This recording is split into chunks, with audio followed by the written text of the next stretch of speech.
अस्सलाम वालेकुम व्यूअर्स। आज का टॉपिक का जो मेरा टाइटल है वो मैं बात करूंगा पावर ऑफ अटर्नी की अहमियत और इसकी कितनी अकसाम है। पावर ऑफ अटर्नी हम किस मकसद के लिए यूज़ करते हैं और इम्पोर्टेंटली क्या जब हम पावर ऑफ अटर्नी किसी को देते हैं क्या इसको कैंसिल करवाया जा सकता है।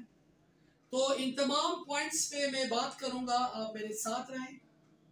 तो दोस्तों, पावर ऑफ अटर्नी कानून में आपको एक रिलीफ देता है जब कभी आप ये महसूस करते हैं कि किसी को आप अपनी जानिब से कोई इख्तियार देते हैं प्रॉपर्टी बेचने के हवाले से या उसका ट्रांसफ़र है या अदालती अमूर को आपके ब्याह पे वो अदालत जाके पेश हो और आप ये रिलीफ हासिल करने के लिए तो आपको कानून में एक स्टाम्प पेपर पर तहरीर की शक्ल में एक रिटन फॉर्म में आप अपनी जानिब से एक शख्स को नॉमिनेट करते हैं और वो डिटेल्स लिखते हैं। उसमें दो गवाह के जो सिग्नेचर्स, उनके तम एक्सप्रेशंस प्रॉपरली एक लीगल वे से एक पावर ऑफ अटर्नी आप बनाते हैं ताकि in the absence of a person is out of the country, is not here, आप यहाँ पे नहीं होते, तो आपकी एब्सेंस में जितने भी लीगल अमूर्स हैं उसको आपकी एब्सेंस में वो रिप्रेजेंट कर सकता है। तो ये तमाम चीज़ें आप थ्रू पावर ऑफ अटर्नी कर सकते हैं। तो पावर ऑफ अटर्नी प्रॉपरली जब इसको बनाया जाता है, आप स्टाम्प पेपर इशू करवाते हैं, इसमें तमाम डिटेल्स होती हैं कि वो स्टाम्प पेपर किस मकसद के लिए है और उसमें तहरीर लिखा जाता है। तो प्रॉपर वे से उसकी अटेस्टेशन वगैरह करवा के फिर आप इस मकसद के लिए यूज़ कर सकते हैं। इम्पॉर्टेंटली इसके टाइप्स पे मैं बात करूंगा। There are two types of power of attorney. One is called special power of attorney and second is general power of attorney. जिसे हम उर्दू में कहते हैं मुख्तारनामाए आम और मुख्तारनामाए खास। मुख्तारनामाए आम या मुख्तारनामाए खास की मकासद को मैं डिफाइन करता जाऊँ। नंबर वन, अगर मैं कहूँ स्पेशल पावर ऑफ अटर्नी, जिसे उर्दू में कहते हैं मुख्तारनामाए खास, इसे कहाँ यूज़ करते हैं।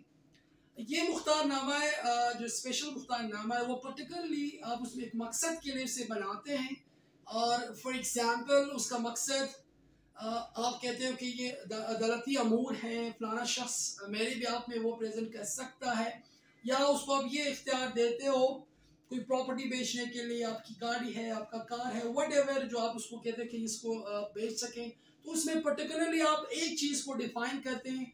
उसकी हद तक एक बंदा आपको रिप्रेजेंट करता है, आपके जो भी वो काम है वो आपके एब्सेंस में कर सकता है। नंबर सेकंड टाइप जिसे हम कहते हैं जनरल पावर ऑफ अटर्नी या उसमें हम कहते हैं आम मुख्तारनामाए आम। उसमें आप ज़रा सा ब्रॉडर वे में आप चीज़ें डिफाइन करते हैं। उसमें आप ये कहते हैं कि फलाना शख्स मेरा भाई है, मेरा कज़न है, मैं उसे ये इख्तियार देता हूँ, या बहनों की जानिब से भाइयों का ये इख्तियार दिया जाता है कोई स्पेसिफिक भाई को कि अदालती अमूर हैं या प्रॉपर्टी के जो अमूर हैं, ट्रांसफ़र है, बेचना है, तमाम चीज़ों को हैंडल करने के लिए प्रोसीडिंग्स को वो रिप्रेजेंट कर सकता है आपके ब्याह में। तो आप वो जनरल पावर ऑफ अटर्नी के थ्रू कर सकते हैं।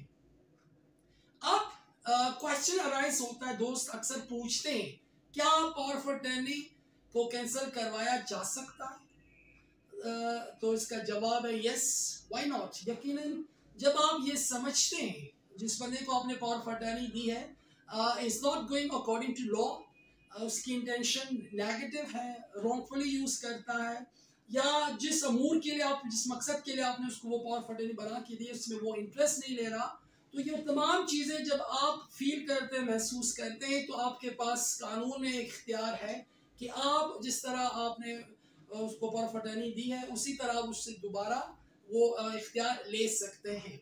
अब सवाल उठता है कि उसके लिए क्या लीगल प्रोसीजर है। उसके लिए अगेन आपने एक स्टाम्प पेपर, 600 रुपये का स्टाम्प पेपर पे एक तहरीर ड्राफ्ट करनी है। स्टाम्प पेपर लेके जिस बंदे से आप स्टाम्प पेपर इशू करवाते हैं उसमें आपने उसका मकसद लिखना है कि स्टाम्प पेपर में मुख्तारनामा कैंसिल करवाने के लिए इसे मैं इशू करवा रहा हूँ। और जब आप ड्राफ्ट तैयार करवाते हैं उसमें वो तमाम चीज़ें आपने लिखनी है। उस ड्राफ्ट का जो टाइटल होगा वो डीड ऑफ रिवोकेशन है, आप सिंपल वर्डिंग में आप ये कह सकते हैं कि तेरी बराए जो आपका मुख्तारनामा है उसको कैंसिल करवाना है। अब जब आप डीड ऑफ रिवोकेशन लिखवाते हैं, ड्राफ्ट करवाते हैं, आपको 2 गवाह प्रोड्यूस करें, आपके पास 2 गवाह होना चाहिए और उनके सिग्नेचर, शनाख्त कॉपीज, वो तमाम लीगल अमूर को जब आप स्टेनो से तैयार करवाते हैं टेस्टेशन करवाने के बाद, फिर आपके पास the next very important procedure, आपने रजिस्ट्रार ऑफिस में उसकी रजिस्ट्रेशन करवानी है। जब आप उसकी रजिस्ट्रेशन करवाते हैं, आपका जो डीड है वो रिवोकेशन वो कंप्लीट हो जाएगा। मीनवाइल आपने उस बंदे को नोटिस करवाना है जिस बंदे के नाम पे आपने मुख्तारनामा बनाया था या पावर ऑफ अटर्नी बनवाई थी, उसको रोकने के लिए आपने उसको इन्फॉर्म करना है। तो इस तरह आपका जो लीगल प्रोसीजर है वो मुकम्मल हो जाएगा और वो बंदे को आपने इन्फॉर्म करना है। फिर वो लीगली उसके पास ये इख्तियार नहीं है कि वो आपके अमूर को आपकी एब्सेंस में आगे चला सके। इन तमाम अमूर को मुकम्मल करने के लिए आपने प्रीवियस जो मुख्तारनामे की जो डिटेल्स है वो आपने बतानी है, उसका डेट आपने लाजमी देना है और इसकी फुट कॉपीज वाला लगा के, ताकि आपने कहा ये डिटेल्स देने के बाद आपका ये जो प्रोसेस है वो मुकम्मल हो जाएगा। तो इस प्रोसेस को मुकम्मल होने के बाद जो बंदा है जिसको आपने मुख्तारनामा बना के दिया है, इसके पास कोई लीगल रेमेडी नहीं रहती, वो आपके एब्सेंस में मजीद उसको यूज नहीं कर सकता। अगर वो इस तरह करता है तो definitely that will be unlawful और उसको आप रोक सकते हैं। तो दोस्तों, आज का सेक्शन यहाँ तक। अगर आप कोई भी क्वेश्चन पूछना चाहते हैं किसी भी कानूनी अमूर के हवाले से, आप कमेंट सेशन में हमसे रब्ता कर सकते हैं। So thank you so much for watching me.